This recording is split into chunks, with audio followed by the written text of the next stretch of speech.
Bien, vamos a comenzar entonces, en honor al tiempo. Está de fondo, bueno, ahí voy a ir agregando a quienes se vayan conectando. Bueno, muy bien, buenas tardes a todos y a todas. Sean bienvenidos y bienvenidas a este curso introductorio de radioprotección que imparte la Escuela de Tecnología Médica de la Universidad Católica del Maule. Agradezco a todos los que se inscribieron y están participando en este momento. Bueno, ahí durante los minutos voy a ir agregando a los que se vayan incorporando. Y nada, solo desearles lo mejor en este curso. Recuerda que este es un curso gratuito, con certificación de 6 horas académicas, lo cual nos tiene muy contentos que vamos a realizar nosotros como escuela. Me presento para quienes no me conocen, mi nombre es Andrés Cabezas, soy el director de la Escuela de Tecnología Médica de la Universidad Católica del Maule y aprovecho de extender el saludo a Rodrigo. Rodrigo Rojas es académico de la Escuela de Tecnología Médica de la Universidad Católica del Maule. Rodrigo, ¿qué tal? Buenas tardes, ¿cómo estás? ¿Me escuchas bien? Excelente. Perfecto.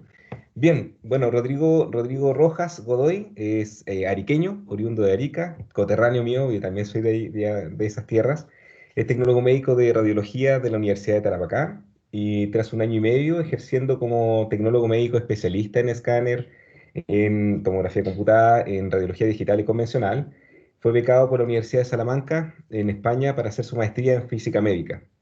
Bien, durante su tiempo en España fue nuevamente becado por el Erasmus Mundus en Italia para hacer un seminario de estudiantes de física médica de todo el mundo en Italia. Así que bien, bien por el colega, bien. Luego de terminar su maestría especializándose en equipos híbridos como PET-CT, PET-MR y nuevamente es becado por la beca Chile CONICYT para hacer su especialización en anatomía e imagenología en radioterapia. Bien, en radioterapia avanzada en la Universidad de Heidelberg, en Alemania. ¿Correcto, Rodrigo? Sí, gracias. Sí. Bien, aquí estuvo en el Centro Alemán de Investigación del Cáncer, que tiene las iniciales DKFZ, y donde ahí se enamoró de la terapia con iones, principalmente la protonterapia, que es una temática bastante interesante que estamos buscando incursionar dentro de nuestra escuela. Así que, Rodrigo, primero darte la bienvenida, agradecerte la buena disposición por el curso que vas a levantar con nuestros participantes. Espero que sea para todos y para todas un curso provechoso, que puedan profundizar sus conocimientos e introducir para muchos que están recién empezando en este camino, que pueda ser provechoso para todos los aspectos. Así que, Rodrigo, bienvenido. Te doy la palestra para que puedas compartir tu pantalla y comenzar desde ya con el curso. Te deseo lo mejor, Rodrigo. Todo el éxito. Excelente. Bueno, ¿qué mejor presentación? No hay. Voy a compartir.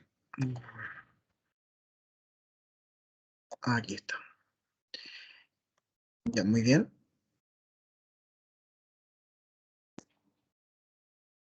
Ya, todos pueden ver bueno, la pantalla, ¿cierto, profesor? ¿Se ve la Sí, pantalla? muy perfecto. Está en pantalla completa. Así que todo bien. Bueno, la protección radiológica, bueno, es muy amplio.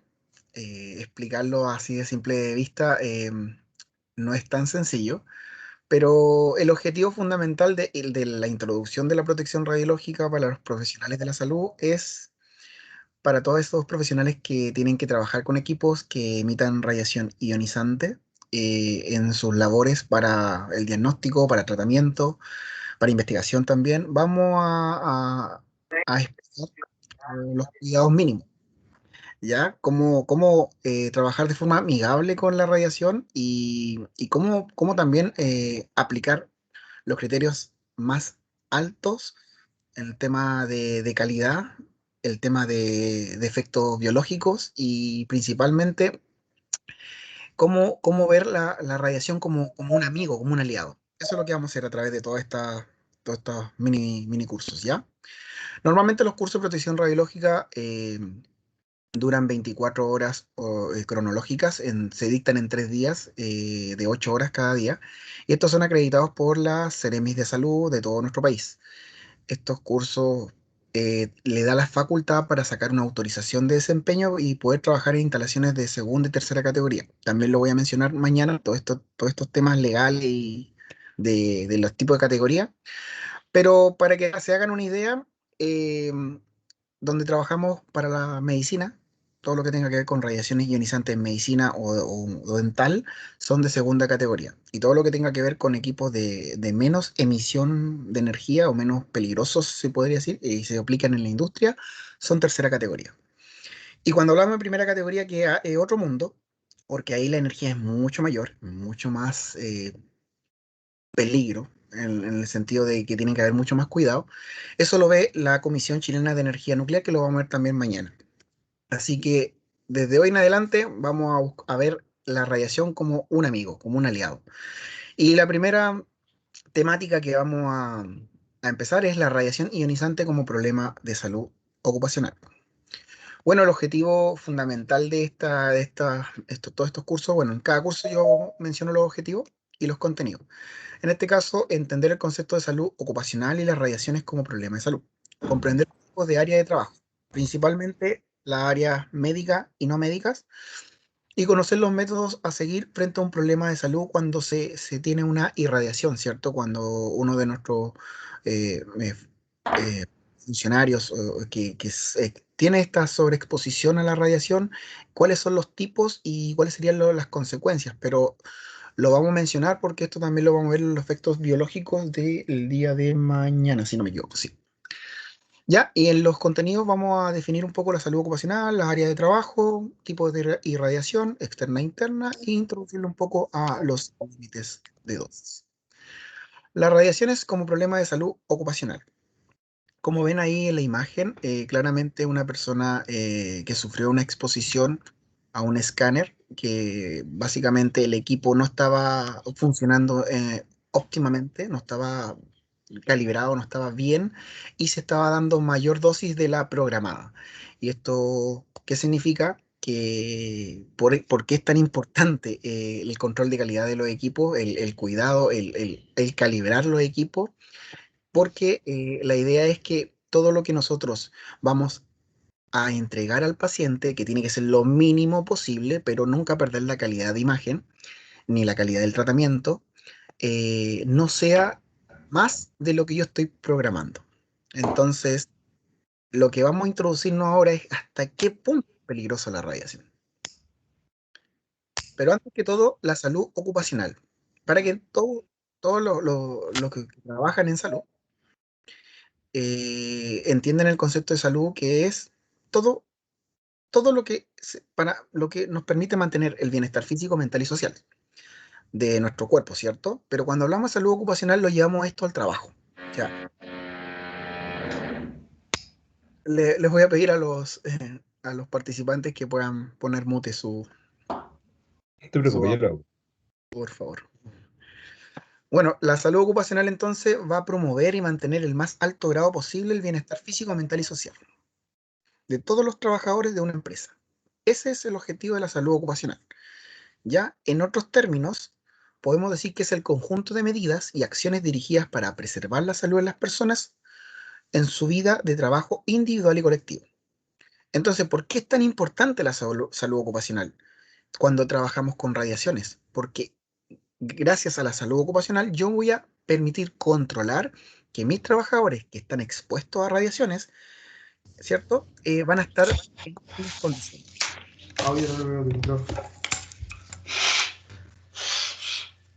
La salud ocupacional maneja dos grandes áreas para yo controlar: áreas médicas y no médicas, ¿cierto? Vamos un poco a indagar cada uno muy, muy cortito. Las no médicas, como su nombre lo dice, la que se encarga de cuidar, de mantener la salud en los trabajadores, que no sea la parte médica, pero si se dan cuenta, todo está ligado a la salud, ¿cierto? Pero en este caso sería la higiene, la seguridad y la ergonomía, para que entiendan todos que no es agradable, o sea, no sería saludable encontrar tu lugar de trabajo sucio, ¿cierto? O que haya mucho riesgo tener un accidente, por ejemplo, elementos cortopunzantes en mi lugar de trabajo que no fueron, que yo no las dejé, que las dejó mi compañero o el otro turno, etcétera. Y lo que es la ergonomía, obviamente, no me va a servir, no voy a trabajar cómodo ni óptimo si voy a estar en un lugar donde es muy oscuro, por ejemplo, y voy a forzar mucho mi vista, o donde la silla frente al escritorio no es la altura adecuada, ni tampoco la, la vestimenta, el vestuario, a lo mejor, imagínense que tengan que usar todo el día el traje plomado, un ejemplo, que son trajes muy pesados que nos van a proteger también para cuando tengamos que estar más cerca de la fuente emisora de radiación. En fin, la ergonomía se encarga de todos estos detalles para que la persona trabaje cómodo. Y bueno, esto es todo lo que es la parte no médica de la salud ocupacional. ¿Y la parte médica de qué se encarga? De todos esos exámenes médicos. Están los preocupacionales, periódicos de control no programados de vacaciones y de retiro. Me imagino que todos antes de entrar a una empresa, ¿cierto? Le piden, esto ocurre mucho en minería, pero en la gran mayoría de las empresas piden los exámenes preocupacionales, o sea, antes de ingresar o ser parte de nuestra empresa. ¿Cierto? Tal radiografía de tórax, exámenes de sangre, etcétera. Los periódicos, que ya cuando uno es funcionario, ¿cierto? Estos exámenes se hacen principalmente para controlar el riesgo. En este caso, si vamos a trabajar con radiaciones, obviamente este examen periódico nos va a permitir si no tenemos algún un daño en algún órgano, que estamos, por ejemplo, lo que pasa en medicina nuclear, que los profesionales exponen mucho sus manos a fuentes de radiaciones, pero una fuente abierta, que es fácil contaminarse. Es por eso que las medidas de protección radiológica en medicina nuclear son muy altas, son bastante elevadas. Pero es importante hacer estos exámenes para controlar exactamente si esta persona sobreexpuso a la radiación, se está exponiendo mucho sus manos o sus ojos, o etcétera. Entonces, todos estos exámenes nos permiten principalmente para medir y controlar el riesgo que hay en nuestra empresa, ¿cierto? Ahora, me imagino que muchos de ustedes no sé si han escuchado hablar de los exámenes vacacionales que, bueno, no en todas las empresas se hace, pero imagínense que ustedes salen de vacaciones y y se van de vacaciones. Miren, maravilloso, ¿cierto? Ir a ver lo que ocurrió en Chernobyl, pero ¿no les parece ilógico si vamos a estar trabajando con mucho, un ejemplo, si vamos a estar trabajando con radiaciones y me voy a tomar mis vacaciones para ir a exponerme más? O sea, bueno, ahí es donde uno pone la balanza, ¿cierto? Entonces, ¿qué hace la empresa? La empresa hace esos exámenes vacacionales donde se asegura de que después de que yo ingresé, después de que yo disfruté mis vacaciones, estoy sano. Entonces, todo eso, ese tipo de exámenes también se hacen para controlar si realmente me hizo bien las vacaciones o no. Y ahora los exámenes de retiro, como salía ya al último, es cuando yo ya jubilo o termino de trabajar en la empresa definitivamente y me voy. Entonces uno como empresa hace una serie de exámenes para asegurar de que esa persona se va sano, ¿cierto? No se va con un estrés ni otra cosa. ¿Ok? Entonces es sumamente importante ver dónde también eh, donde se pueda controlar mejor el tema de las posibles exposiciones, ¿cierto? Y estas dos áreas de trabajo de la salud ocupacional se encargan de eso. Ahora también tenemos tres tipos de exposiciones que vamos a recibir en el resto de nuestras vidas, ¿cierto? Todos ustedes a lo mejor se han tomado un examen, una radiografía de tórax por alguna gripe, un resfrío, un dolor torácico, ¿cierto? Me imagino que todos. Alguna persona que se haya lesionado la mano, se haya apretado un dedo, ha tenido que tomarse una radiografía. Bueno, en este mundo de lo que es la radiología, actualmente se le llama imagenología, donde se utiliza la radiación en muy bajas dosis para obtener imágenes médicas, ¿cierto? De todas las partes internas de nuestro cuerpo.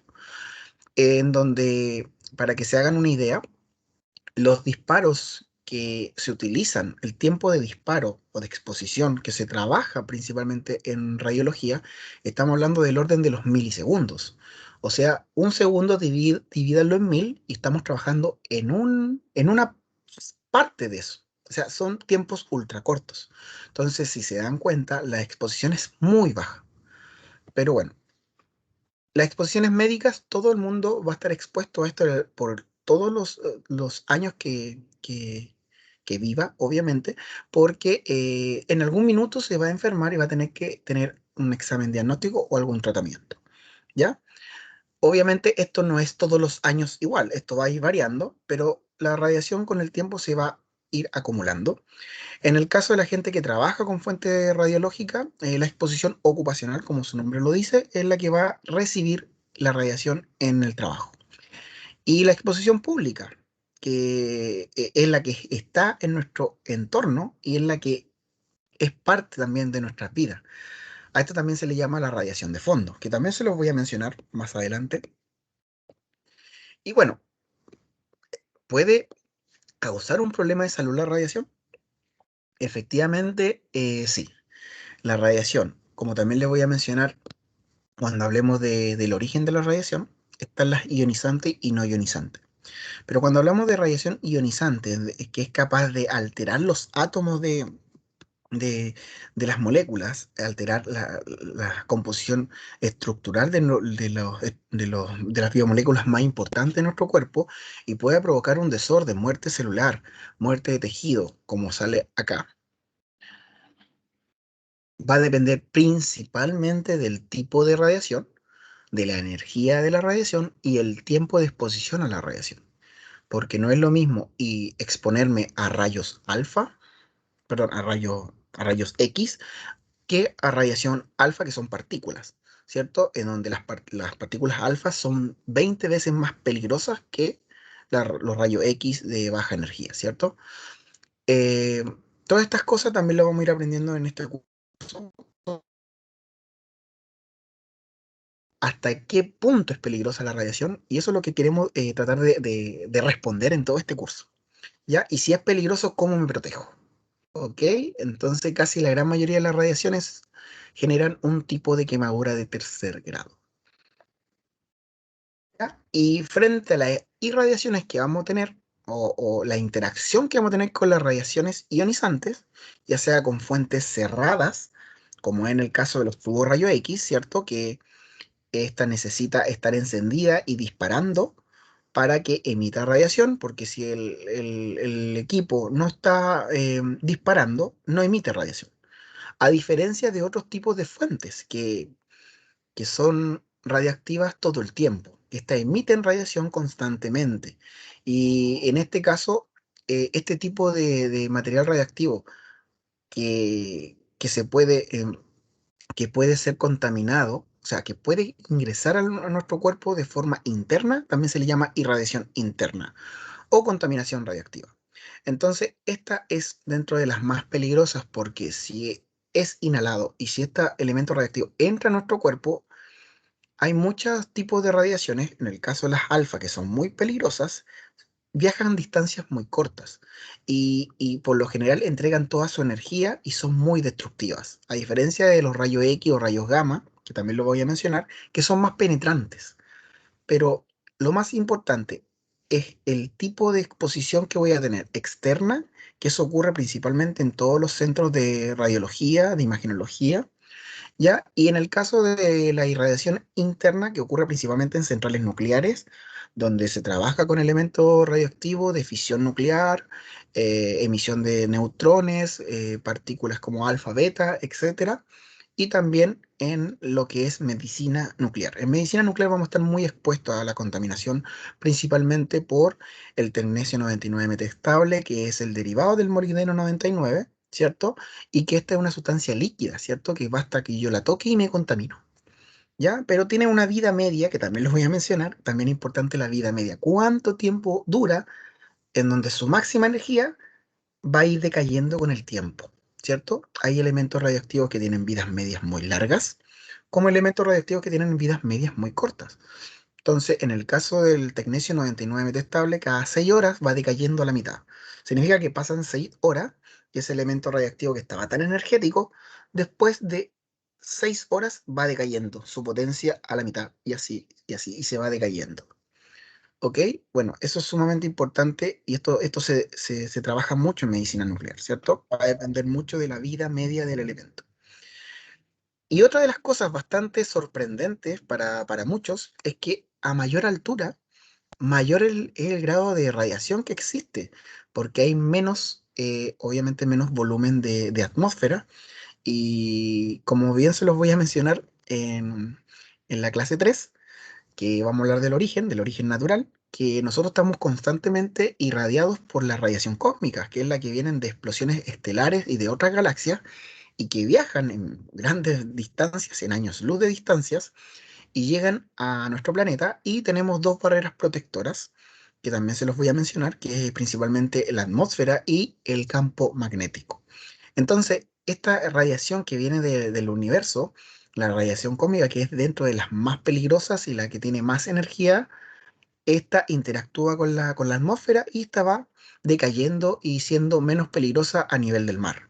Pero cuando estamos muy arriba, por sobre el nivel donde transitan los aviones, es mucha la radiación. Como bien, los aviones más o menos adquieren hasta, acá todo esto está en milisievert, que es la unidad de radiación, perdón, pero fíjense, a mayor altura, mayor es la exposición. Ya, acá tenemos la radiación de fondo que vamos a recibir nosotros todos los años, 2,4 milisievert. Y esto también se lo voy a explicar con más detalle para que no quede duda de que la radiación es parte de nuestras vidas. Sin la radiación nosotros no podríamos vivir, ¿ya? Pero lo más importante en este curso es que entendamos el concepto de radiación, que muchos piensan que es algo malo solamente, pero no. La radiación lo vamos a entender de una mejor manera. Así que esto sería como la parte introductoria del curso de protección radiológica. ¿Queda? ¿Alguien tiene alguna duda?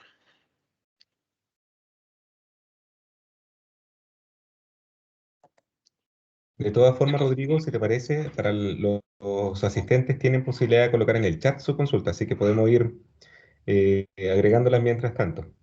Ya, me parece. Dos, acá está. Ya. ¿Hay alguna pregunta? A ver, si alguien le escribió alguna pregunta en el chat para continuar. Hasta O- ahora, hasta ahora ninguna, Rodrigo. Ya. Continuamos con las aplicaciones, que esta parte es una de mis favoritas.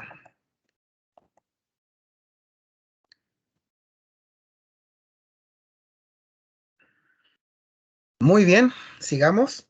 Que he tratado de hacer varias presentaciones cortas para ir motivando, y en el caso de las aplicaciones de las radiaciones ionizantes, que son muchísimas, se van a dar cuenta lo parte de nuestras vidas que mucho las radiaciones ionizantes, o sea, no solamente en la parte médica, sino en la parte industrial, científico, investigación, en agroindustria. Se hace, también se aplica muchísimo, se le aplica radiación gamma a los frutos para darle una mayor prolongación de vida, o sea, que se mantengan más frescos por más tiempo.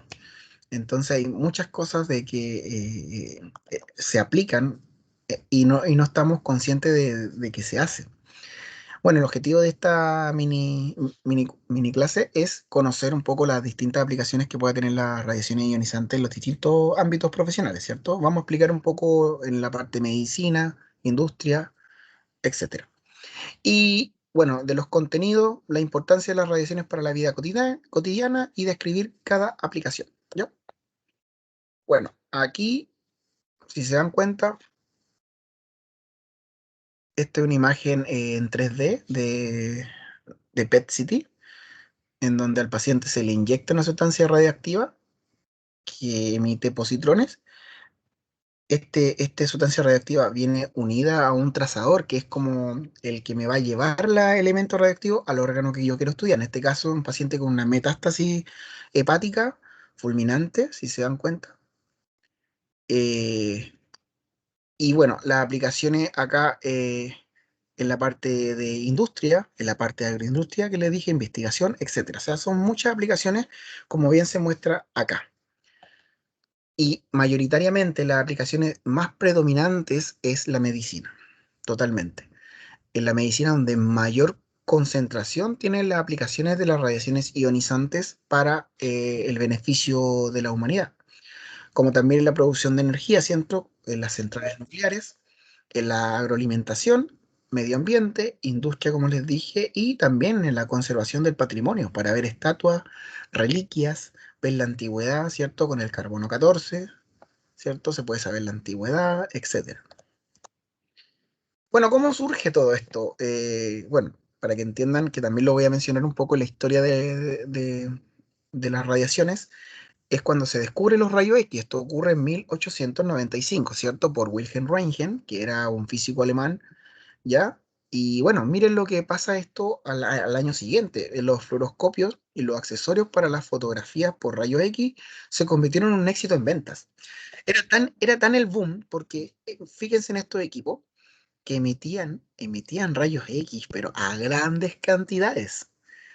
Imagínense que las personas estaban incluso minutos de disparos.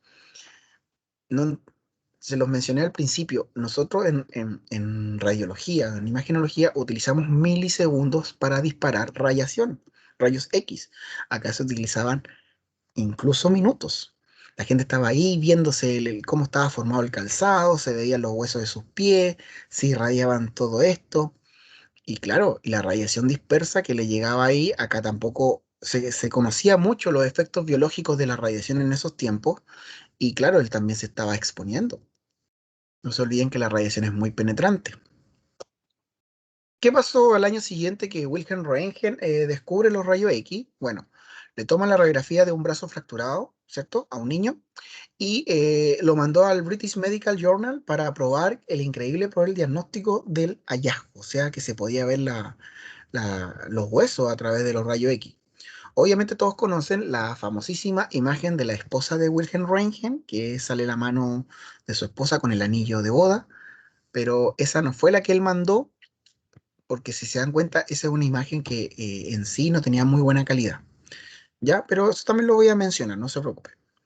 Pero gracias a lo que hizo Wilhelm Röntgen, descubrir esta maravillosa tipo de radiación que le llamó rayos X porque no la conocía, tuvo tanta importancia en la medicina que actualmente existen los departamentos de imagenología y radiología, ¿cierto? Principalmente, el diagnóstico por imagen. Y nuestro famosísimo símbolo, que es el triceptor, ¿cierto? En la cual identifica la presencia de radiación ionizante. Y como ven, las aplicaciones en medicina son amplias, ¿cierto? Desde la radiografía de tórax, extremidades, columna, cabeza, etcétera. Como también las aplicaciones en medicina nuclear, donde el paciente se le inyecta la sustancia radiactiva vía endovenosa, ¿cierto? Esa sustancia radiactiva está unida a un trazador, que es el elemento químico que va a unirse al órgano de estudio, ya sea tiroides, ya sea hueso, ya sea hígado, perdón, etcétera. ¿Ya? Y bueno, en este caso, fíjense, aquí hay una papilla que él está tomando para ver algún tipo de patología gastrointestinal.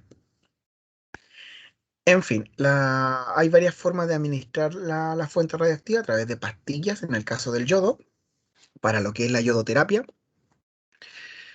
Esto es una de las cosas que se hace muchísimo y donde al pacientes con cáncer tiroideo o con una hipertiroidismo, perdón, en donde el paciente produce mucha T4 y T3, hormonas tiroideas, y eso desordena su cuerpo.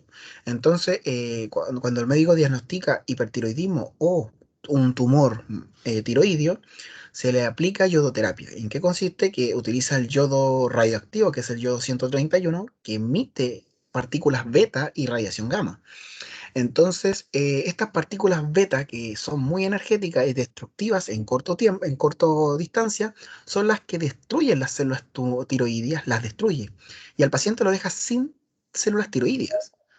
Entonces, este paciente que tiene cáncer tiroideo o tiene una hipertiroidismo, destruye todas sus células cancerígenas o células que están alteradas y lo deja sin células tiroideas. Por lo tanto, el paciente ya no produce T3 o T4. Es por eso que el paciente que que está con esta patología, ya sea el cáncer o un hipertiroidismo, se le quita esa función de producir alteradamente estas hormonas o tener algún tumor, algo patológico, y esa persona va a tener que consumir hormonas tiroideas el resto de su vida, pero es más controlable que tener un tumor o tener una producción excesiva de la TT o T4.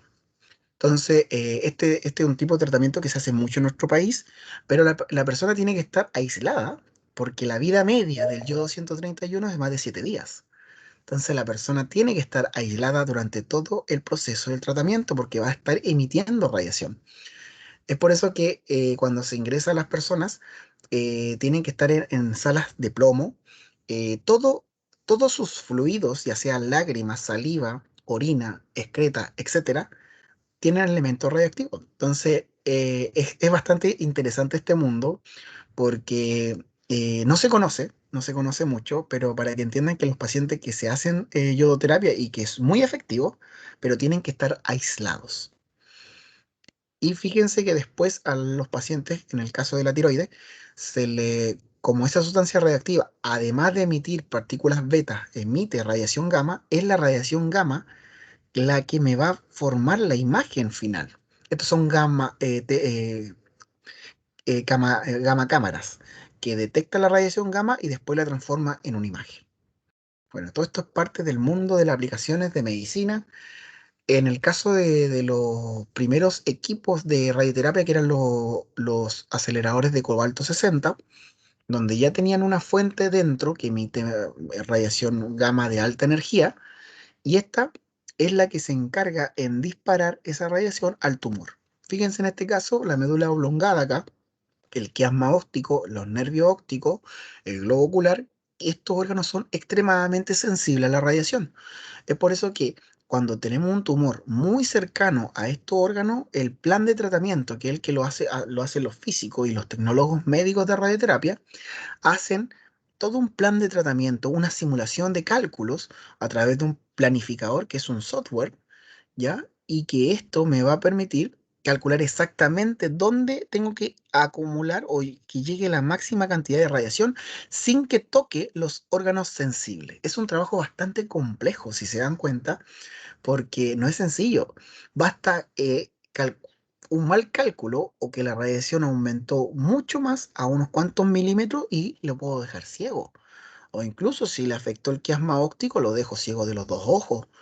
O si le irradio acá en la médula oblongada, imagínense, le puede dar una posible parálisis o disfunción de alguna extremidad o algún órgano, etcétera.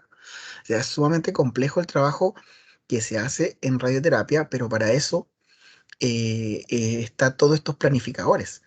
Fíjense en este caso, perdón, en este caso, acá el paciente tiene el tumor principalmente, fíjense acá, en la próstata. Acá está el recto. Y fíjense, lamentablemente el recto está muy cerca de la próstata y es muy sensible. Entonces, el trabajo que se hace, porque claro, el médico dice, acá está el tumor. Vamos a poner una idea. El médico radioterapeuta, médico oncólogo, deciden, acá está el tumor. Ya, vamos a aplicarle 47 grays de radiación en tantas sesiones. Le dice al tecnólogo médico de radioterapia y al físico, le dice, este es el tumor, aquí yo quiero acumular toda la radiación, pero quiero que me protejas tales órganos y trata de limitarlo lo más posible. Y es un trabajo bastante complejo para muchos que no conocen el mundo de la radioterapia. Es un compromiso, pero enorme y un nivel profesional altísimo para que sea preciso que la radiación solamente se concentre la mayor cantidad posible en el tumor y lo menos posible en el tejido sano. No se olviden que basta una mínima cantidad de radiación sobre lo permitido en un órgano sano y le puedo quitar su función, lo puedo destruir. O incluso peor, le puedo generar una célula mutada, ¿cierto? Que como bien se los voy a mencionar más adelante, la radiación es posible que genere, por los efectos biológicos, que genere un cáncer. Es por eso que es sumamente importante cuando hablamos de radiación, el trabajo con radiaciones, hay que también entender muy bien la radiobiología. Fíjense acá, en el caso de medicina nuclear, ahí la sustancia radiactiva tiene afinidad con el hueso, pero cuando el hueso es metastásico, o sea, tiene metástasis, brilla más de lo normal. El hueso sin metástasis en este tipo de exámenes debería verse así, oscurito, sin brillo. Pero fíjense acá, se ve muy brilloso en los huesos principalmente más grandes, en toda la columna. Entonces, el paciente en este caso tiene una metástasis ósea, ¿ya? Y si nosotros viéramos en tiempo real o si viéramos cómo la radiación interactúa con el tejido, claro, hay mucha radiación que va por efecto Compton, que también lo voy a enseñar, se desvía, se dispersa, tiene una dispersión. No llega al órgano que yo, acá está el tumor, por ejemplo, ahí tiene que llegar. Entonces, claramente la radiación también va a tener dispersión y también va a haber radiación que no va a interactuar con nada y va a traspasar como si fuera un papel. Entonces, todas estas cosas hay que considerarlas al momento de interactuar o tratar un tumor con radioterapia, con radiaciones. Y dentro de las aplicaciones médicas más vistas, que todo el mundo ya conoce, que son los escáner, ¿cierto? ¿Cierto? Pero bueno, la cantidad de radiación, si se dan cuenta, es mucho mayor que en radiología. En el caso de tomarse una radiografía, tiene mucha menos radiación que un escáner. Para que se hagan la idea, que un escáner de tórax equivale a más de 400 radiografías de tórax. Entonces, más o menos, esa es la equivalencia. Un escáner de cerebro son 200 radiografías de tórax. Entonces, para que se den cuenta un poco el margen de radiación. Pero lamentablemente donde más se exponen los trabajadores es en radiología intervencionista o arco C también se le llama, es porque los médicos tienen que estar al momento de las fracturas y colocar elementos de osteosíntesis, ¿cierto? Tienen que ver exactamente si están colocando bien el tutor externo, si están colocando un tubo endomedular, por ejemplo, dentro del canal medular de los huesos largos, principalmente, y el más típico es del fémur. Entonces, si yo estoy dentro del hueso, si estoy cavando bien, entonces tengo que disparar con rayo X para ver en tiempo real si estoy bien ubicado en el hueso donde yo estoy operando. Entonces, los disparos acá duran de 2 a 3 segundos, incluso más. Y estamos hablando de segundos. Y nosotros cuando les expliqué en rayos X, en radiología, trabajamos de milisegundos. O sea, si ustedes se multiplican en un factor de 1000 de más dosis de radiación. Entonces, fíjense acá, todos trabajan con delantales plomados. Él no tiene el protector tiroide y debería, él tampoco. Los lentes plomados tampoco los tiene, mal hecho. La gorra debería ser también plomada porque se han hecho varios estudios donde la radiación también afecta mucho las células gliales. Más que las neuronas, que las neuronas no tienen división celular, mitosis, en la diferencia de las células gliales, que son las que alimentan y nutren y protegen a las células, a las neuronas, estas sí son muy radiosensibles. Entonces, hay muchas cosas que no se consideran y fíjense que él al parecer se puso mal el delantal. Bueno, son muchas cosas que en el tema de la protección radiológica que es sumamente importante tener mucho cuidado. Y estos son los equipos más modernos de PET portátil y PET móvil en el caso de operaciones más avanzadas. Pero bueno, en lo que es la industria, bueno, también tenemos varias cosas como la producción de energía, esterilización de alimentos, modificación genética, conocer la composición interna de diversos materiales, detectar errores de fabricación y ensamblaje, mediciones de nivel y densidad, entre muchos otros. O sea, en lo que es la industria hay muchas aplicaciones. Y una de las más utilizadas y la que mayor control se debe tener es lo que es la gammagrafía industrial. Como su nombre lo dice, gammagrafía es la, la, la formación de imagen con radiación gamma. En este caso, nosotros utilizamos una fuente sellada, que es el iridio 192, que es un elemento muy radioactivo, emite radiación gamma muy penetrante, y esta es capaz de poder ver si tiene las fisuras o fracturas o malas soldaduras perdón, de tuberías y se emite esa radiación gamma, pero para yo tomar o hacer ese procedimiento tengo que aislar la zona. Colocar el símbolo que estoy trabajando con radiación, tener un dosímetro, y eso también lo voy a explicar, es sumamente importante el dosímetro y el control trimestral de todos los funcionarios que trabajen con radiaciones ionizantes. Además, tiene que tener un detector de radiación, como ven acá. Además, una alarma sonora para avisar que estoy con la fuente radiactiva y lo más importante es la distancia de la fuente.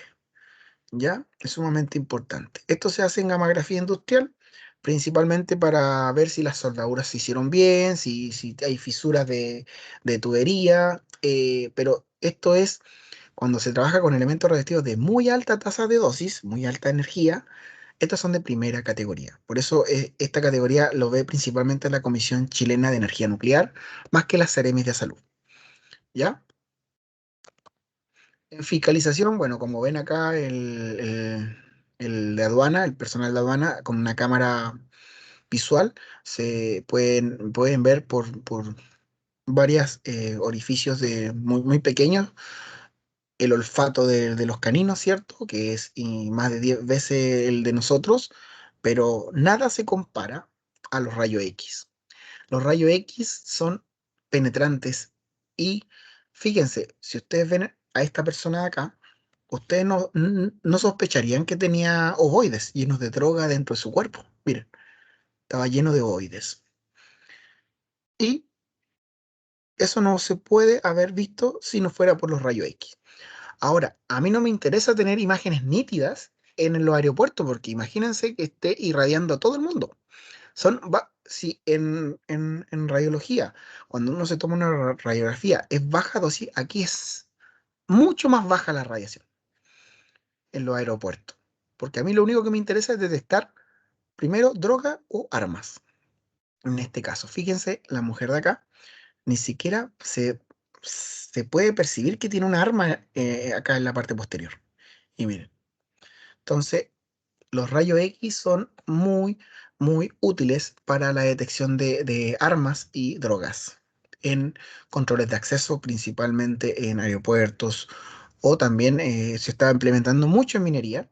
De hecho, yo hace muy poco tuve que participar en un curso, bueno, dar un curso que era un fin de semana, y también se está haciendo mucho cursos para los funcionarios en minería.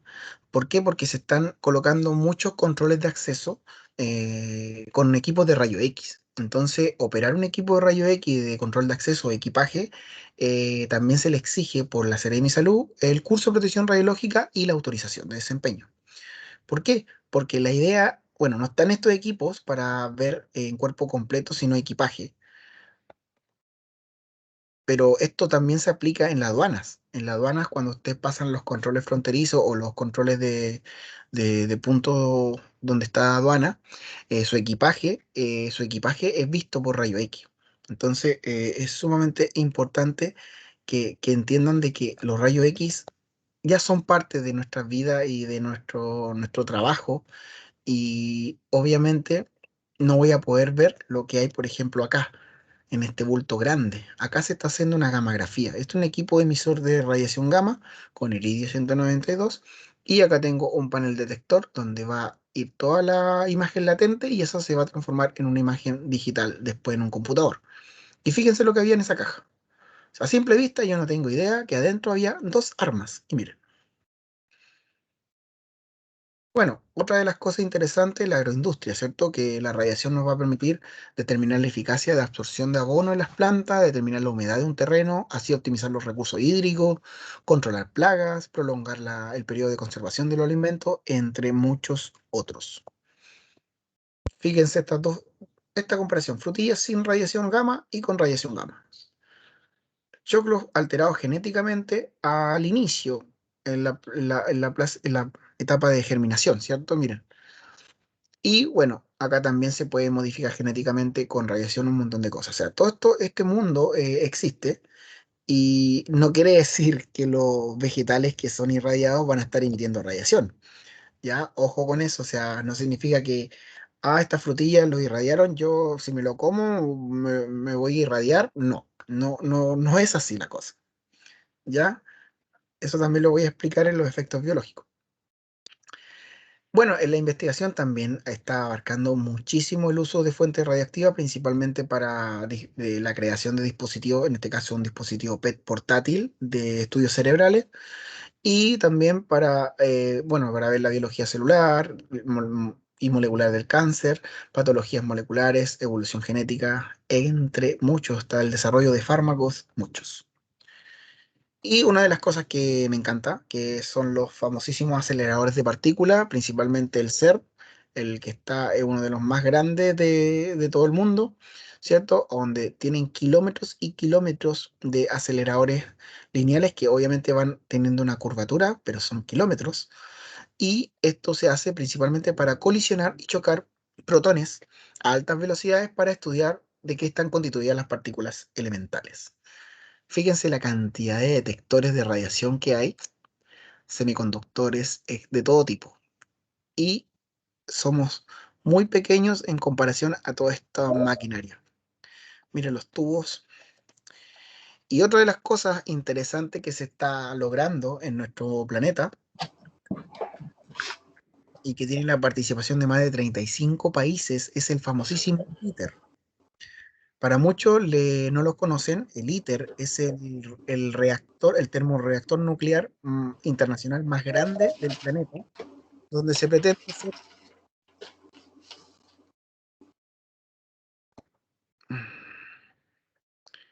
ya, le quito el audio, donde se pretende hacer el crear un sol, ¿cierto? Que a través del cuarto estado de la materia, el plasma, poder generar energía ilimitada y limpia por el resto de nuestras vidas. Para conseguirlo necesitamos tener un plasma, que hablamos de, para tener la temperatura del Sol necesitamos llegar a una temperatura de más de 15 millones de grados Celsius. Es muchísimo, es bastante la temperatura que hay que mantener y en la actualidad no existe un material tan resistente a esa temperatura. Se, se está, se está todavía evaluando las mejoras de materiales. ¿Qué pasa? Que el plasma, mantenerlo caliente, me pide energía, me gasta energía. Pero yo también voy a producir energía. Ahora no es viable. El problema es que no es viable porque estoy gastando más energía de la que produzco. ¿Por qué? Porque lamentablemente el plasma, para mantenerlo caliente, yo necesito tener campo magnético y corriente. Y eso me gasta energía. Entonces el plasma se apaga, no dura el tiempo suficiente, no es autosustentable. Es por eso que todavía no es viable. Y se pretende que la primera reacción de fusión nuclear ocurre ahora el 2025. Pero honestamente, yo creo que la primera reacción de fusión nuclear va a ocurrir el 2030, porque todavía falta las mejoras de material, mayor recurso, que es un proyecto bastante caro, uno de los 5 proyectos más caros del planeta, y crear un sol en la Tierra no es fácil. Así que bueno, para los que quieran seguir avanzando o abarcando un poco el tema del ITER, ahí les dejo el tema. Y bueno, ¿dudas o consultas? Sí, Rodrigo, hay tres consultas planteadas en el chat para que las puedas abordar, por favor. Ignacio, a ver, ahí está nomás arriba, acá. Sí, la primera es de Silvana, si no me equivoco, que está más arribita. Más arriba. Esa es la primera. Silvana. Esas sustancias son los contrastes. Em, Cuando le llamamos contrastes para resaltar las imágenes en radiología, no son elementos radioactivos. Ni el gadolinio, ni todos los elementos de yodo no son elementos radioactivos. Cuando le mencioné el yodo 131, hay varios tipos de yodo. Ya, el yodo 131 es un elemento muy radiactivo, pero el que se utiliza para el contraste en escáner no es radioactivo. De hecho, el mismo cuerpo lo elimina vía excreción urinaria, ¿cierto? Vía renal. Se elimina por el pipí.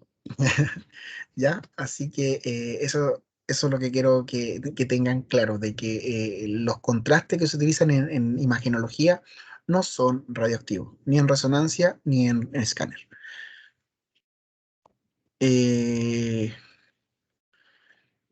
Felipe, tengo entendido que en otros países existen días de vacaciones extras para darle un tipo de descanso radiológico al cuerpo de los profesionales ocupacionalmente expuestos. ¿Es así? ¿De existir? ¿Es eficiente? Actualmente, dentro de los dos decretos supremos, que está el 133 y el decreto supremo 3, que hablan de la ley de seguridad nuclear 18.302, que es todo lo que tiene que ver con la ley de seguridad nuclear, ¿cierto? De los límites de dosis, de todo.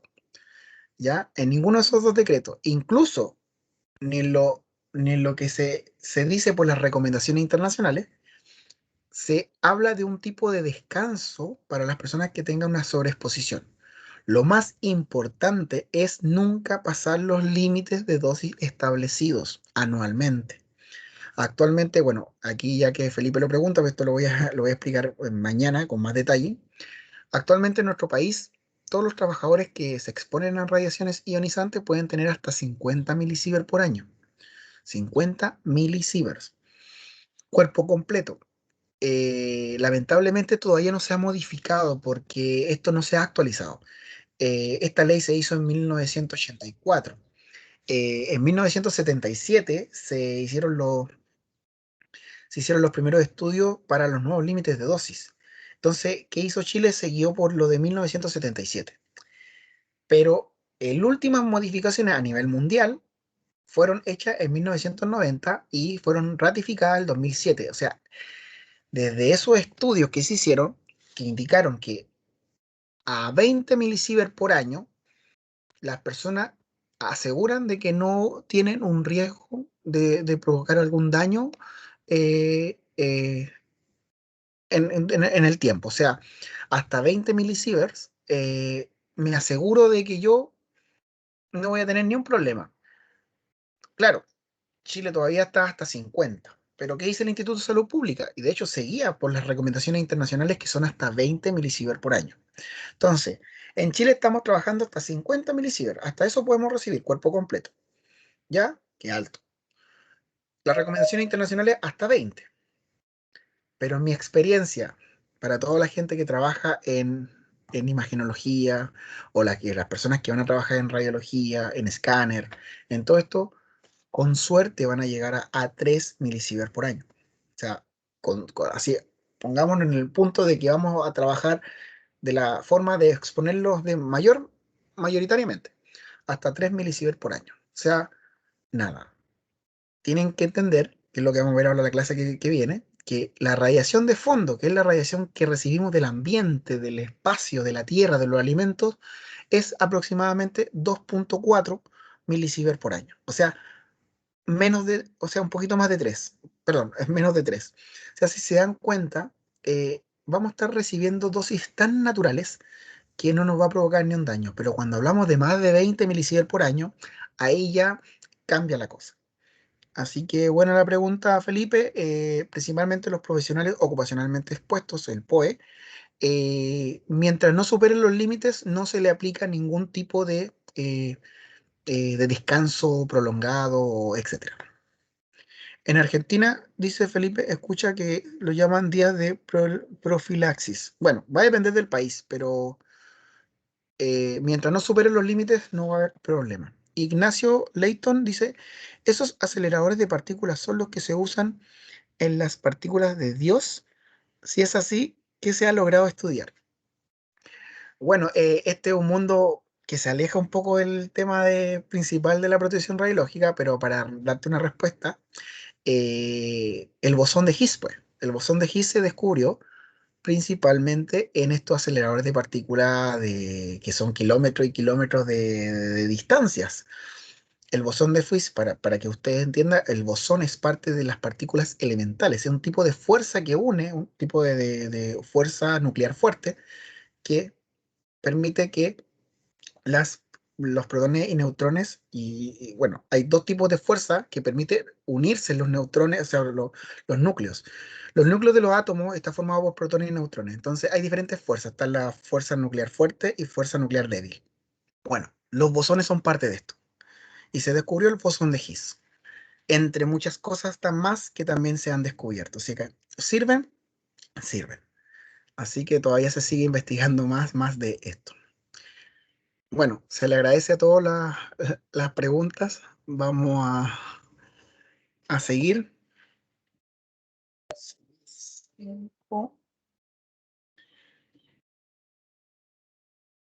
Origen.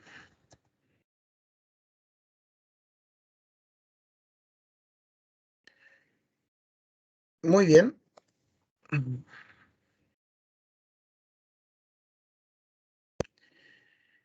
Y bueno, como bien les dije, el origen de las radiaciones, principalmente entender el concepto de radiación y sus principales fuentes de orígenes, comprender la importancia de la radiación para la vida y conocer los dos tipos de orígenes. Y de los contenidos vamos a hablar un poco de la definición de radiación, onda y partícula. No quiero que se asusten, pero la idea es que entendamos estas dos cositas importantes que son parte de la radiación. Radiaciones ionizantes versus las no ionizantes. ¿Cuál es la diferencia?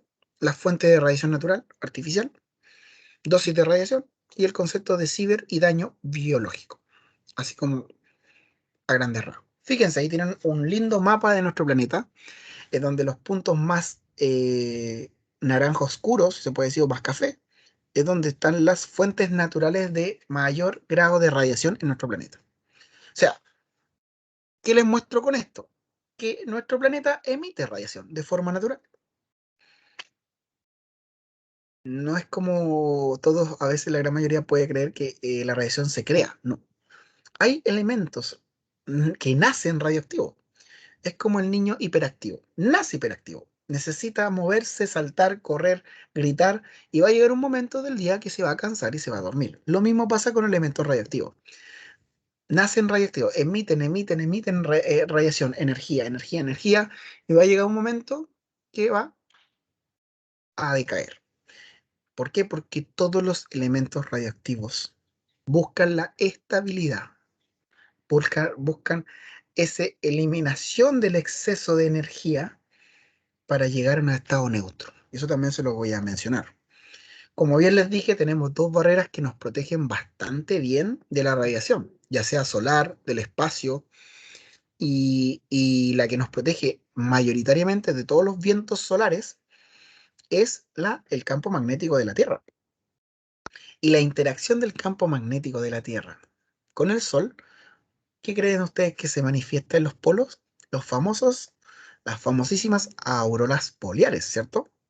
Que es la interacción maravillosa del campo magnético de la Tierra con los vientos solares. ¿Por qué se ven los polos? Porque las líneas de campo, líneas de campo magnético, se concentran en los polos, o sea, es mayoritariamente la concentración del campo magnético está en los polos. Es por eso que la interacción de los vientos solares con el campo magnético se manifiesta cerca de los polos. ¿Qué entienden por radiación? ¿Qué se les viene a la mente cuando escuchan la palabra radiación? ¿Siempre es algo malo? ¿Es algo terrible? ¿Algo que, oh, me voy a morir?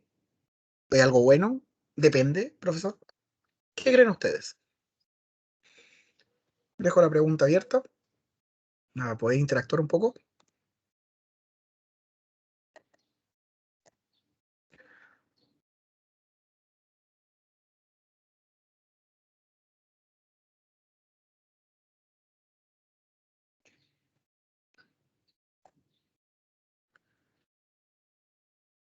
Bueno, no tuve ninguna consulta. La radiación, traté de buscarle las mejores definiciones y las encontré en estas tres. Vamos a tratar de un poco de entender estas tres definiciones, y principalmente la radiación es la energía que se libera en forma de partícula o onda electromagnética. ¿Mm? ¿Ya? Algo entiendo. A ver, veamos con la segunda.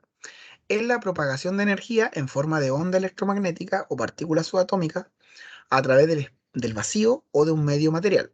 ¿Ya? Entiendo que es energía y que se transmite de dos formas, onda o partícula, ya, y puede viajar por el espacio, en el vacío, medio, ya. Vamos con la tercera, emisión de energía o de partícula que producen algunos cuerpos y que se propaga a través del espacio.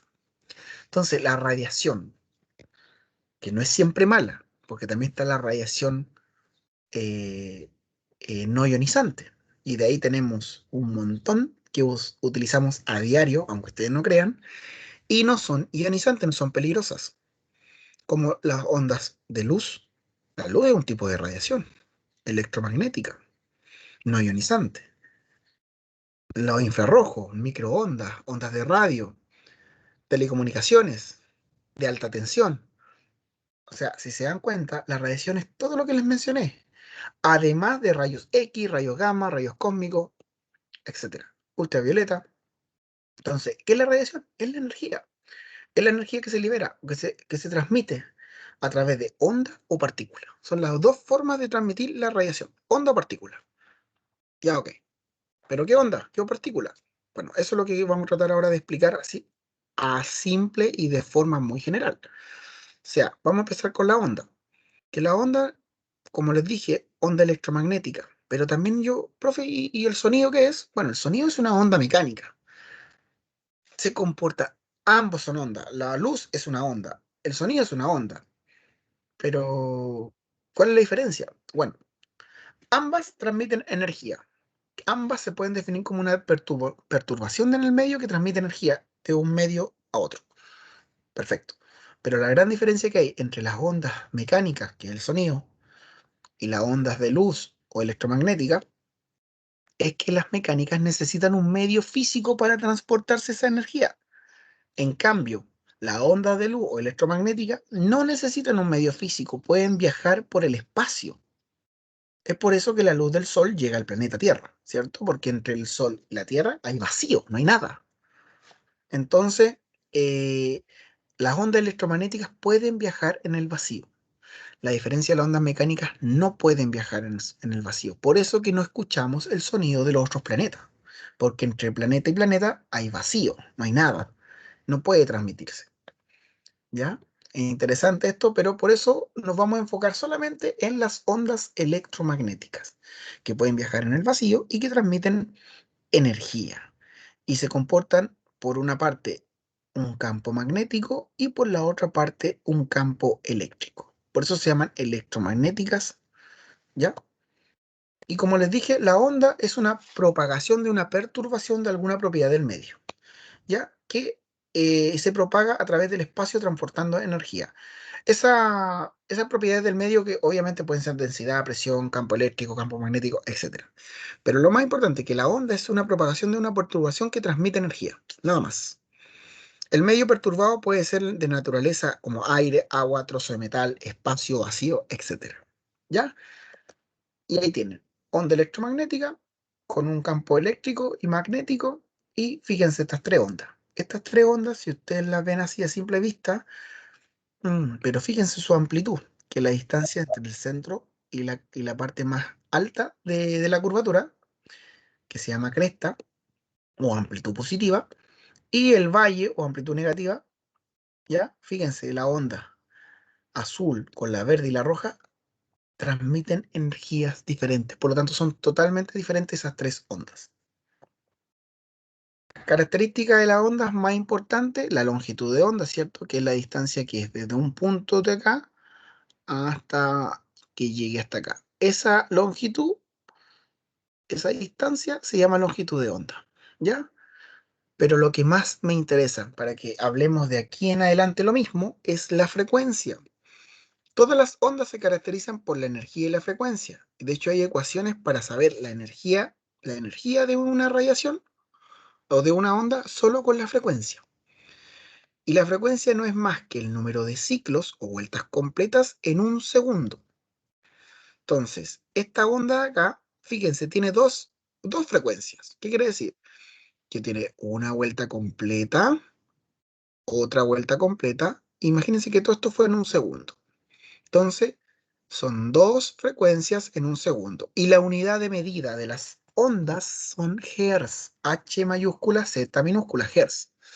Esa es la unidad de medida. Entonces, si yo digo que esta onda tiene dos frecuencias, quiere decir que tiene 2 Hz. ¿Ok? Que se me queda pegado el 2 Hz. Si estas fueran, imagínense que haya 1000 ciclos completos, 1000. Imagínense, 1000 en un segundo quiere decir que son 1000 Hz. Si son 10.000 ciclos completos en un segundo, 10.000 Hz. Entonces, Hz es el número de ciclos o vueltas completas en un segundo. Todas las ondas se caracterizan por su frecuencia. A mayor frecuencia, mayor energía y más peligrosas.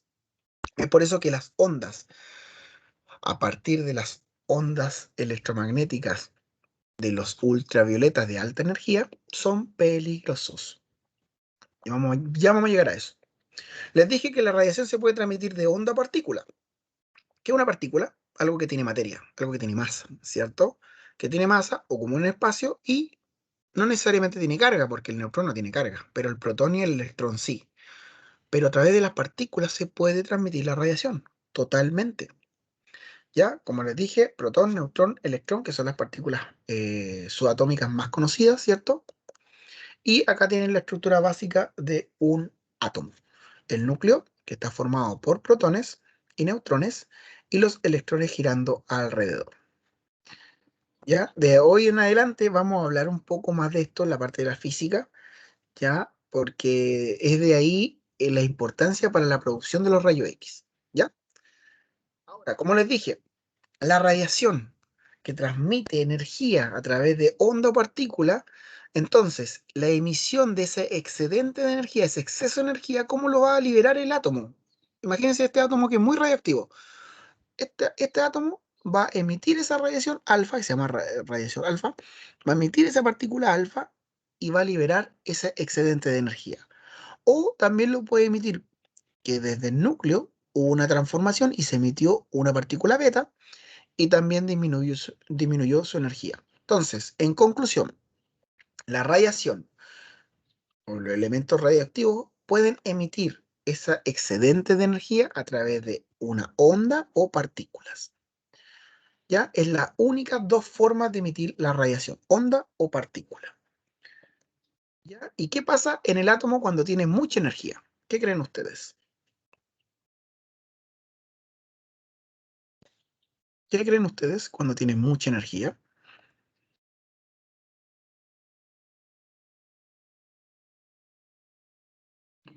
Entonces, cuando el átomo tiene mucha energía, y lo expliqué anteriormente, Libera los tiene, electrones, ¿no? tiene que liberar ese excedente de energía, ¿sí? A través de la emisión de partícula u onda, ¿ya? Y las ondas que se emiten principalmente con excedente de energía y que vienen del núcleo son la radiación gamma. Los rayos X se emiten con la interacción de los electrones que se les puedan disparar a esos núcleos pesados, ya sea por defrenado, cuando ese electrón se desvía, cambia de dirección por sentirse atraído con el núcleo, o la radiación característica que cuando ese electrón choca con otro electrón cerca del núcleo. También lo vamos a hablar, tranquilo.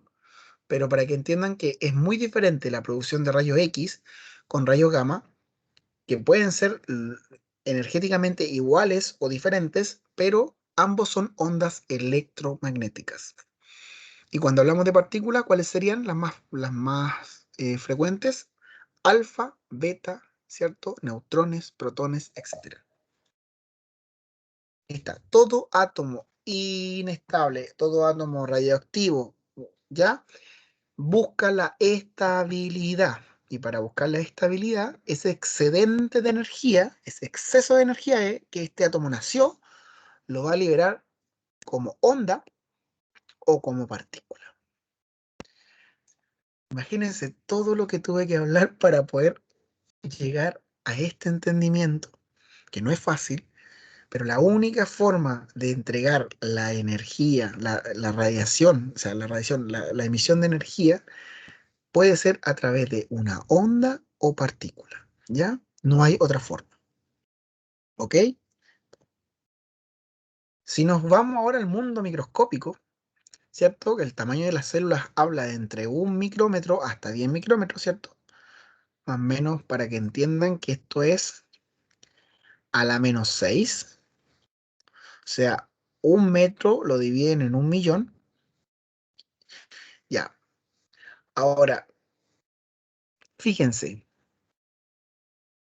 el tamaño de la célula, que ni siquiera la podemos ver con nuestros ojos, miren el tamaño de los virus.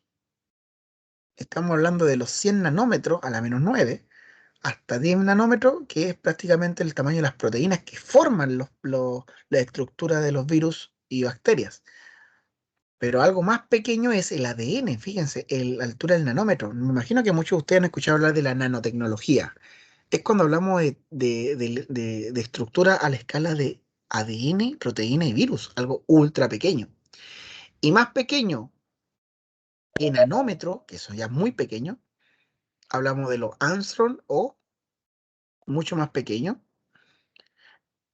y eso es el tamaño del átomo, para que se den cuenta lo pequeño que es el átomo.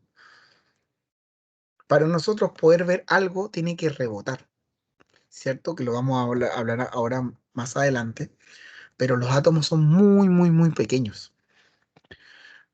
Entonces, acá les presento el famosísimo el espectro electromagnético. Ahí está toda la radiación existente, todas las ondas de radiación que existen en nuestras vidas. Y para que se den cuenta que lo único que el ojo humano puede ver es la luz visible, la luz del sol, ¿cierto? La luz que nos permite diferenciar por, por cada nanómetro de longitud de onda un color.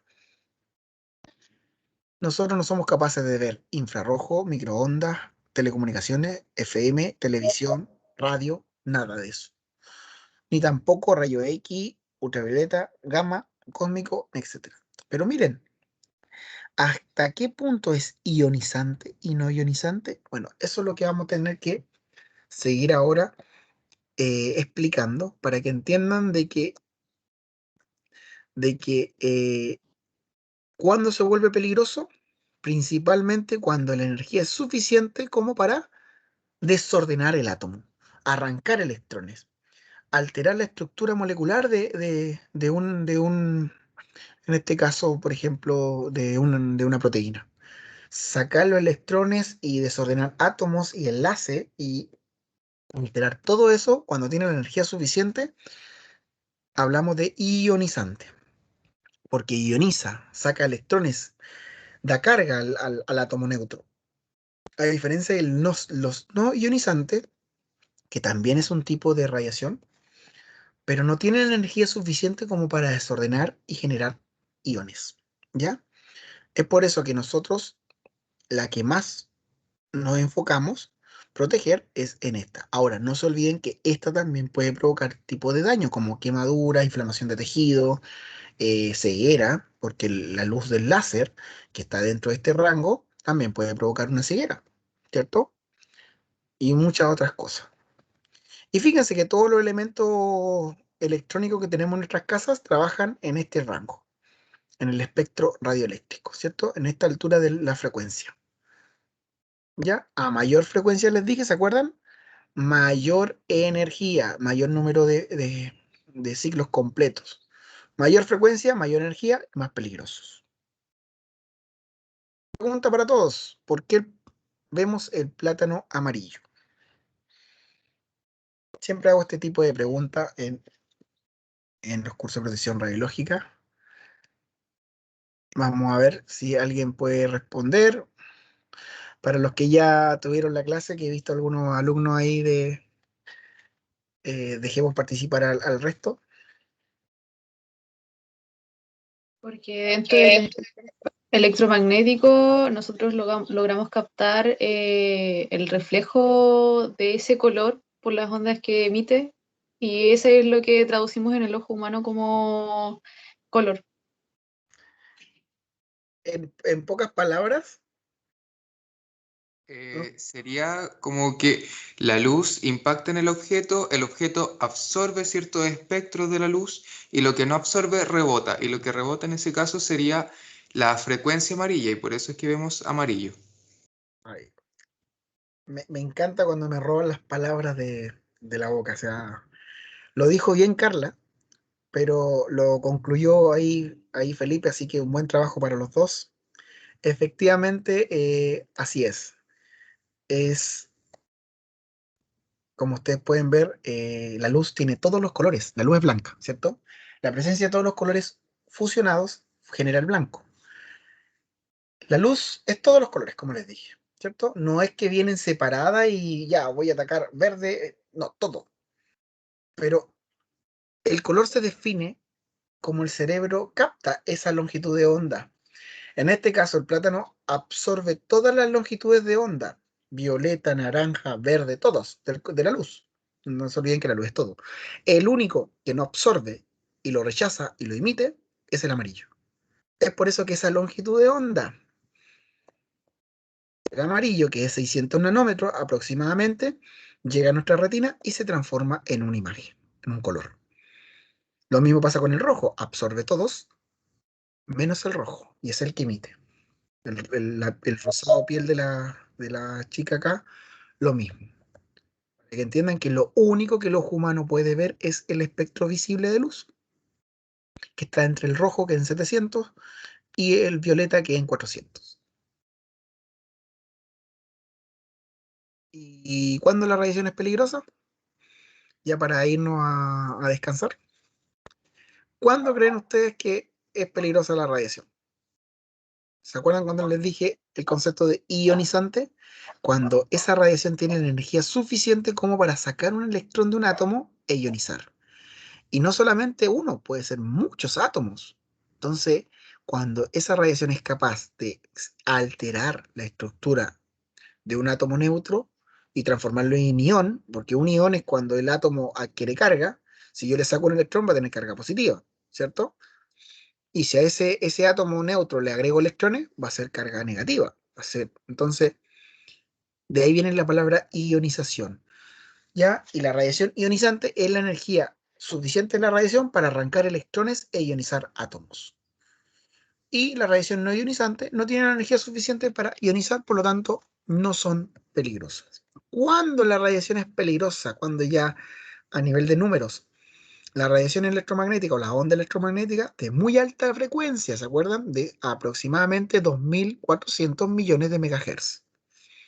No se olviden que mega es 1.000.000. O sea, 2.400 millones de hertz. Bastante, ¿no? O sea, para que entiendan que el número de ciclos completos en un segundo se transfiere también a la energía. Entonces, estas ondas tienen la energía suficiente como para producir ionización, crear un par eléctricamente cargado, ¿cierto? El átomo está neutro. Yo le saco un electrón, ya tengo un electrón y un catión o un ion.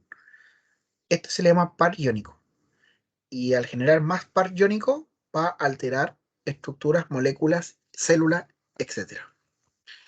Ahora, no se crean que la radiación no ionizante también puede generar un daño, ¿cierto? Como les dije, daño a la piel, a los ojos, quemaduras, aumento de la temperatura corporal. O sea, no se olviden que, claro, no son capaces de ionizar ni alterar y dar un daño tan peligroso como las ionizantes, ¿ya? Pero que pueden generar un daño, pues, ¿cierto? Pero desde hoy en adelante, cuando hablemos de radiación, vamos a referirnos solamente a la radiación ionizante, ¿ya? Así que desde ahora, radiación ionizante es, es nuestro objetivo de protegernos. Y como les dije, aquí, como bien saben, muchos se preguntan ¿hasta qué punto es ionizante y no ionizante? Bueno, ¿por qué creen ustedes que el sol genera cáncer de piel? Si no, si no me está llegando rayos, bueno, se dice que en el sol se producen todos los tipos de radiaciones, todos. Pero ¿por qué los rayos UV pueden generar un cáncer de piel? Porque están los rayos UV de alta energía que son ionizantes y desde ahí en adelante todos son peligrosos. Entonces, de los rayos UV de alta energía, rayos X, rayos gamma, rayos cósmicos son ionizantes porque tienen la energía suficiente para arrancar electrones e ionizar átomos. Desde los rayos UV de media y baja energía hacia abajo no provocan ionizaciones. ¿De dónde viene la radiación? Bueno, esa es la pregunta que va a responder a la vuelta del coffee break. Así que, profesor Andrés, vamos a ir a un descanso que tenemos programado Sí, perfecto, ningún problema. y volvemos todos a las 5:40 Nos vamos a tomar unos 15 minutos, 5:41. Súper. Voy a dejar finalizar la grabación para continuar después. Ya, estupendo. Nos vemos. No se desconecten.